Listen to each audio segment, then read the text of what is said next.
বাংলাদেশ জাতীয় ক্রিকেট দল আগামী 19শে ফেব্রুয়ারি পাকিস্তানে অনুষ্ঠিতব্য চ্যাম্পিয়ন্স ট্রফি 2025 টুর্নামেন্টে অংশগ্রহণ করবে।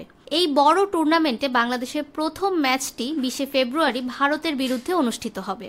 বাংলাদেশ দলের প্রধান কোচ ফিল সিমন্স আশা প্রকাশ করেছেন যে বাংলাদেশ চ্যাম্পিয়ন্স ট্রফি 2025-এ ভালো ফল করবে। তার মতে দলটি সব ধরনের প্রস্তুতি সম্পূর্ণ করে পাকিস্তানে নিজেদের সেরা পারফরমেন্স দিতে প্রস্তুত। তবে এই টুর্নামেন্টে বাংলাদেশ দল কিছু বড় পরিবর্তন নিয়ে মাঠে নামবে। দলের অভিজ্ঞ অলরাউন্ডার সাকিব আল হাসান এবং ওপেনার লিটন দাস এই চ্যাম্পিয়ন্স ট্রফিতে বাংলাদেশ দলের অংশ নেবেন না। তবে দলের মুশফিকুর রহমান এবং মাহমুদুল্লাহ রিয়াদ সহ বেশ কিছু অভিজ্ঞ ক্রিকেটার স্কোয়াডে রয়েছেন এবং তারা চ্যাম্পিয়ন্স ট্রফিতে বাংলাদেশের সাফল্যের জন্য গুরুত্বপূর্ণ ভূমিকা পালন করবেন বলে আশা করা হচ্ছে। বাংলাদেশ দলের অনুশীলন মিরপুর শেরেবাংলা জাতীয় ক্রিকেট স্টেডিয়ামে শুরু হয়ে গেছে, যেখানে ক্রিকেটাররা নিজেদের সেরা প্রস্তুতি নিচ্ছেন। দলটি টুর্নামেন্টের জন্য নিজেদের ফিটনেস ও কৌশলগত প্রস্তুতি বাড়ানোর জন্য বিশেষ মনোযোগ দিচ্ছে।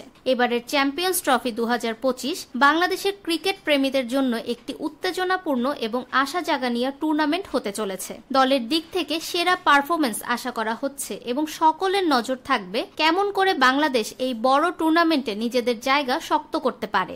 ফাহমিদা বিনতে আনোয়ার, নিরপেক্ষ নিউজ ডেস্ক, ঢাকা।